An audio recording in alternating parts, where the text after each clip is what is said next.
Request denied. The duchy is not a safety net for bad decisions.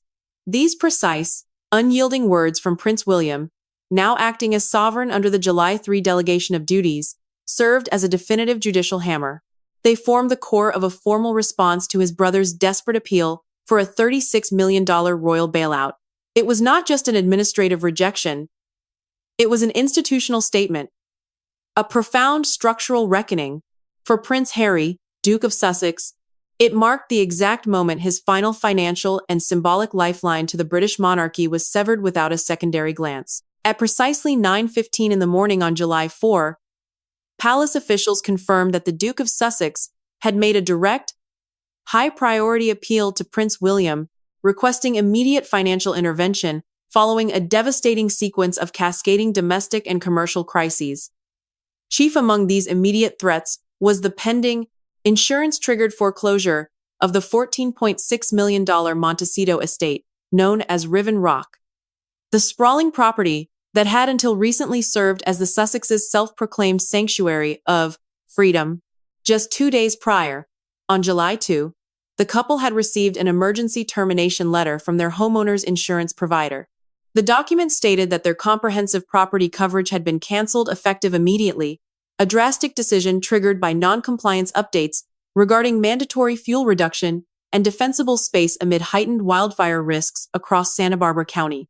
In California's luxury property market, where escalating environmental risk directly dictates mortgage stability, the financial consequences of this insurance lapse were immediate, predictable, and brutal. J.P. Morgan Chase, the institutional lender behind the Sussexes' $9.5 million outstanding mortgage, immediately invoked a default clause buried deep within the fine print of their primary contract. This specific clause allowed the banking institution to initiate immediate foreclosure proceedings based solely on a lapsed insurance policy, regardless of the historical consistency of the client's payment history. The only immediate escape from this financial cliff was a force-placed emergency policy with an upfront premium of $400,000, which had to be paid in full within 48 hours. Prince Harry simply did not have the liquidated cash available. Instead of contacting his California attorneys or his private financial advisors, Prince Harry placed a direct, unauthorized call to Kensington Palace. In doing so, he reportedly bypassed long-standing royal protocols and insisted on an urgent, personal review of his circumstances by William himself. The financial request he submitted was anything but modest. According to senior insiders within the management structure of the Duchy of Cornwall, the Duke of Sussex asked for an immediate release of $400,000 for emergency insurance reinstatement, $1.2 million to cover looming legal, tax, and private tuition obligations through the current quarter, $4.7 million to protect his household against active Netflix-related liability exposure, and $30 million for long-term asset shielding and corporate restructuring via external blind trust mechanisms. The grand total requested from the ancestral funds of the duchy was exactly $36.3 million. Prince William reviewed the extensive financial request in under 20 minutes. His definitive response was officially relayed through Sir Alaric Worthington, the monarchy's longest-serving financial integrity officer and the current senior auditor of the Duchy of Cornwall. The communication was sparse, direct, and legally unassailable. No funds shall be released. The matter is closed. The Crown cannot be party to reputational or financial salvage. According to senior palace sources, the future monarch made the decision with absolute clarity, not cruelty. His refusal was deeply rooted in legal precedent, ethical governance, and the rapidly changing face of the constitutional monarchy in the 21st century. This was not a personal snub. This was an unyielding structural enforcement. Reeling from the immediate rejection by his brother, Prince Harry escalated the matter directly to his father, holding on to the faint hope that King Charles III might intervene on his behalf. However, the sovereign's response was even more direct and institutionally coordinated. At 8:40 in the morning on July 5, a private letter bearing the red royal seal was dispatched from Sandringham House, co-signed by both King Charles III and Princess Anne, who had jointly overseen a comprehensive Sussex financial audit over the previous 6 weeks. The letter read in full, "There will be no duchy funds, no grace and favor extensions, and no further institutional correspondence regarding the Montecito property. The matter is concluded. I recommend liquidation at the earliest window. In 5 lines, the king formalized what the global public had long suspected. Prince Harry was no longer part of the royal fold financially, logistically, or symbolically. This was not a spur-of-the-moment decision born out of anger. It had been steadily building since the previous year, when Prince William, tipped off by internal administrative whispers, ordered a confidential audit into the opaque financial entanglements of the Duke and Duchess of Sussex. William had assigned Sir Alaric Worthington to lead the highly sensitive review, joined by Princess Anne, whose reputation for fiscal discipline and moral clarity made her the natural fit to oversee the investigation. Over the next 3 weeks of scrutiny, the audit team uncovered a trail of unsustainable household spending, misaligned charitable pledges, and reputationally toxic financial maneuvers. One discovery in particular enraged the royal core. During the couple's royal wedding on May 19, 2018, watched by over 1 billion viewers worldwide, Harry and Meghan had publicly pledged that all wedding gifts and media proceeds, a total of £2.1 million, would be redirected to the Diana, Princess of Wales Memorial Fund, overseen by Princess Catherine, and focused on education for vulnerable children. However, the audit revealed that a large portion of those pledged funds were instead rerouted to a Delaware-based limited liability company named M&M Projects, LLC, used to fund the pre-production of Meghan's now-cancelled animated Netflix series named Peril. The formal explanation provided by the Sussex representative team was a mission-aligned operational shift. Sir Alaric Worthington called it something else entirely in his official notes. A misappropriation of trust, in spirit if not in law. And King Charles? His response upon reviewing the files alongside his sister was reportedly 3 words. So, it was true. The institutional fallout was immediate and far-reaching. When Prince Harry's final, handwritten appeal arrived at Buckingham Palace, there was no reply. Only silence, followed by policy, followed by absolute exile. If Prince William's total rejection marked the end of formal royal support, what followed immediately over the next 48 hours was the rapid evaporation of Hollywood goodwill, beginning with the most powerful name in their American social circle, Tyler Perry. For nearly 5 years, the entertainment mogul had stood as the Sussexes' most formidable private ally and financial safety net. Back in March 2020, as Harry and Meghan fled Canada amid escalating security gaps and intense international media scrutiny, it was Perry who single-handedly stabilized their transition. He had offered his $18 million Beverly Hills estate as immediate temporary housing, personally paid over $3 million in private security costs, and provided elite transportation, high-level legal introductions, and top-tier crisis public relations support. Behind the scenes of this immense generosity, however, Perry's support came with clear, unspoken institutional expectations. Complete discretion, mutual professional respect, and most importantly, absolute silence regarding their private interactions. That long-standing pact collapsed entirely on July 3. On that day, Meghan Markle appeared on an unsanctioned lifestyle podcast hosted by a minor Hollywood influencer. In what was framed as a candid, emotional reflection on her American journey, Meghan made 3 explosive, reputationally damaging claims that sent shockwaves through the entertainment industry. She publicly implied that Tyler Perry had ultimately abandoned her family in a time of acute structural crisis, that his role as the godfather to Princess Lilibet had been weaponized for social positioning, and that Perry had routinely used his high-profile connection to the British royal family to secure prestige access in elite global circles. The public accusations spread like wildfire across international media platforms, morning talk shows, and major talent agency inboxes within hours.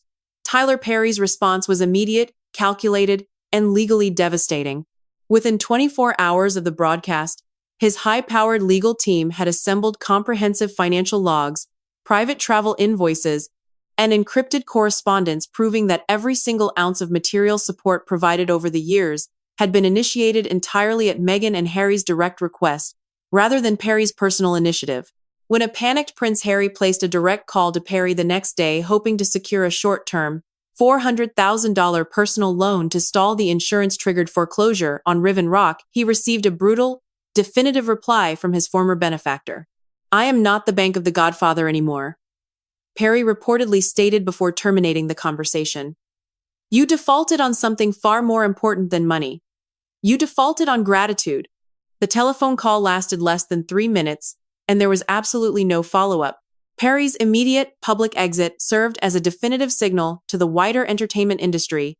The Duke and Duchess of Sussex were no longer safe or politically viable to support. The definitive withdrawal of Tyler Perry triggered a devastating chain reaction through the corridors of power in Hollywood.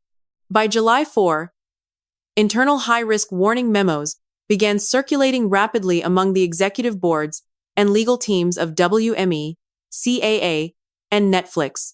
Emergency sessions were held and reputation risk assessments were continuously updated, yielding a single, unanimous conclusion. The Sussex brand had become entirely toxic to commercial investment. On that same day, July 4, senior legal advisors at the talent agency WME formally issued a stern warning to Meghan Markle.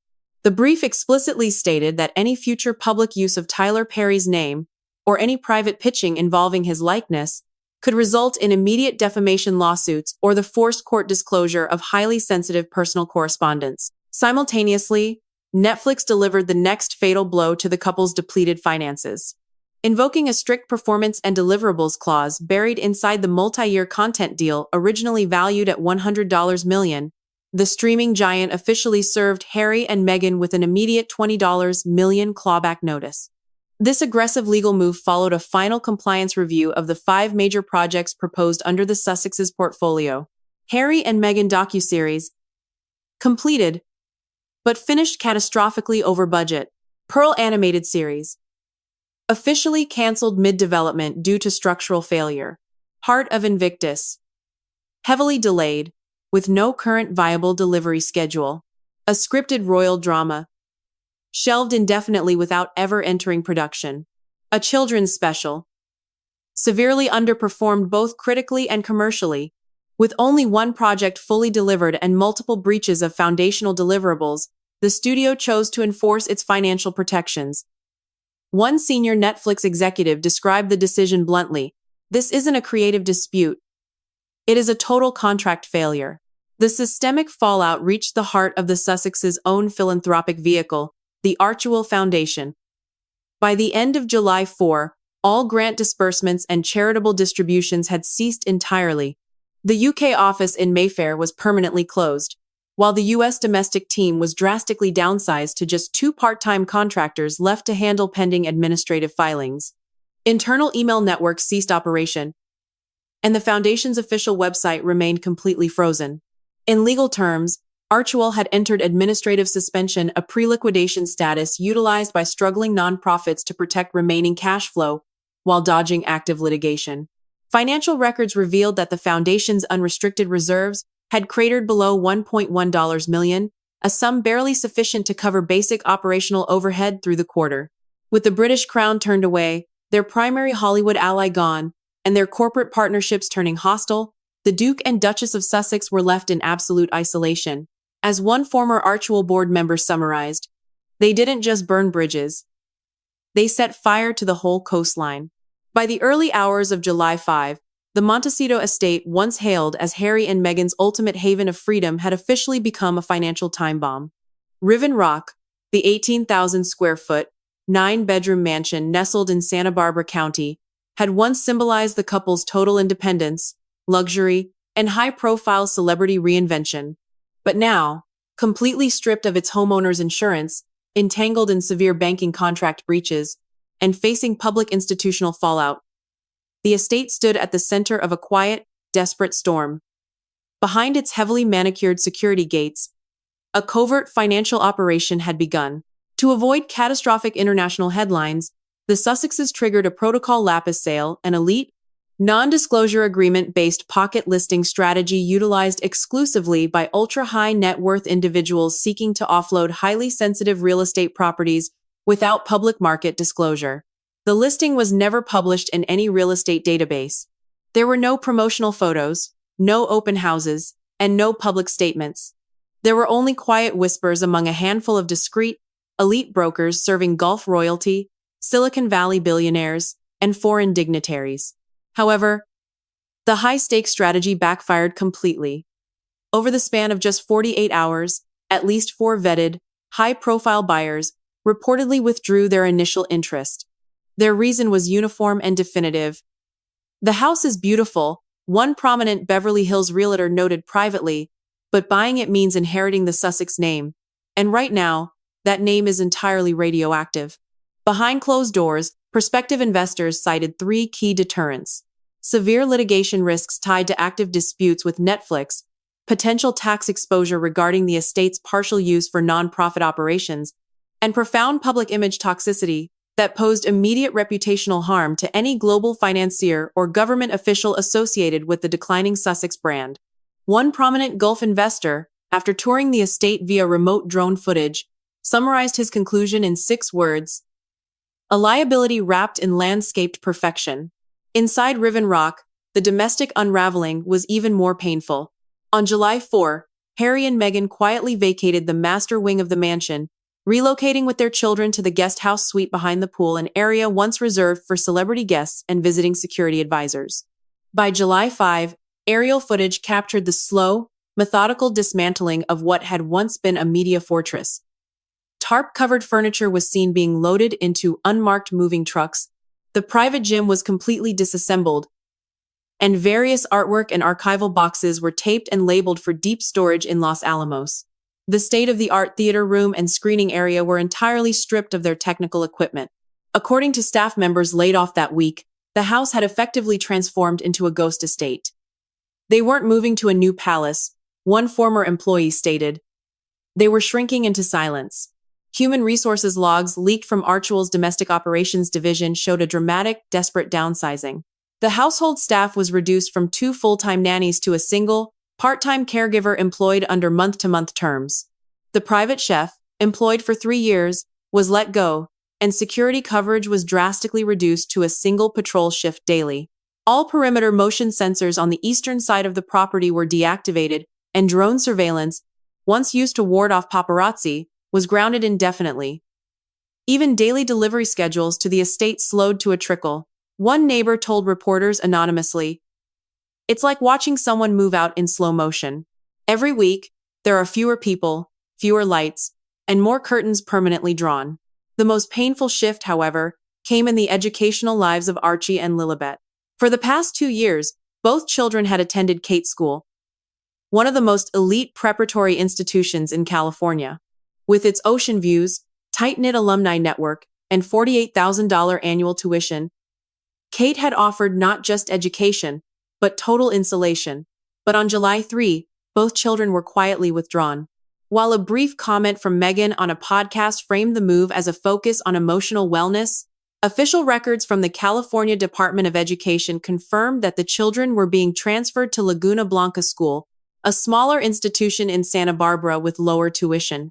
The move represented a direct savings of over $40,000 per year, but it came with immense trade-offs.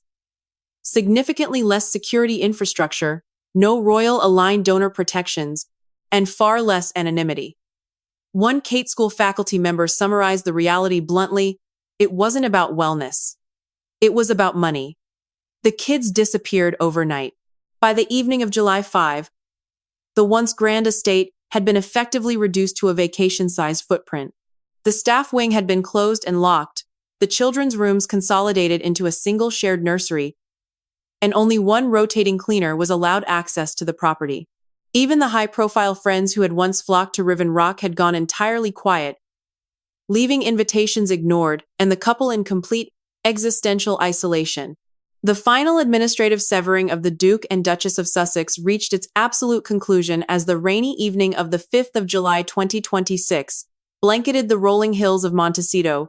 The silent strategy deployed by Buckingham Palace under Prince William's guidance had proven far more devastating than any public press release ever could. By refusing to engage in a public media war, the Crown had quietly suffocated the Sussexes' remaining global leverage, shifting the institutional focus from emotional confrontation to permanent structural consequence. By the late hours of July 5, peerage review discussions, once considered dormant and politically delicate, were actively accelerated by senior parliamentarians within the Cabinet Office. At the center of these closed-door constitutional debates was the continued legal use of the titles Duke and Duchess of Sussex. A confidential memo circulated among the House of Lords outlined severe concerns regarding inherited privilege being weaponized against the national image, explicitly citing the $20 million Netflix clawback, the public fallout with Tyler Perry, and the systemic diversion of the Diana, Princess of Wales Memorial Fund. The matter had officially transcended a domestic family feud. It was now a matter of state accountability. Rather than commenting directly on the financial ruin of the Montecito household, senior members of the royal family pivoted to a unified demonstration of duty and institutional continuity. Princess Anne, speaking at a global governance forum, delivered a veiled but precise reminder to the public, stating that historic institutions are defined not by public applause, but by how they respond to pressure and principle. Simultaneously, Princess Catherine quietly declined a high-level coordination proposal from Meghan's media team, who had desperately suggested a joint mental health campaign to soften the escalating financial narrative. Catherine's private response was unyielding, noting that promises had been made and not kept, and that the institution required consistency over media campaigns. Perhaps the most definitive closure came from Prince William himself during a state reception at Windsor Castle. When asked by a political reporter if he had spoken to his brother regarding the mortgage default at Riven Rock, the acting sovereign delivered a brief, four-word response that effectively sealed the era. "We have moved forward." There was no visible anger, no public grief, and no room for further debate. By midnight, on the 5th of July 2026, the once grand fortress of Riven Rock had been reduced to a dark, silent shell. The master wing remained staged for discreet viewings under the failed protocol lapis listing. The staff quarters were locked, and the driveway was entirely empty of its usual security detail. A neighbor walking the ridge above the property spotted Prince Harry standing completely alone on the upstairs balcony of the guest house, staring out into the silver sheet of coastal mist without a phone or a single aide in sight. The grand experiment that had begun as an explosive escape for personal freedom had ended in total, absolute isolation by design. The monarchy had modernized its financial firewalls under the Sovereign Grant Transparency Protocol, drawing a permanent moral boundary between public service and commercial monetization, as a senior Privy Council official summarized bluntly as the day concluded. "The crown does not exile anyone, but it does forget them, thoroughly and forever."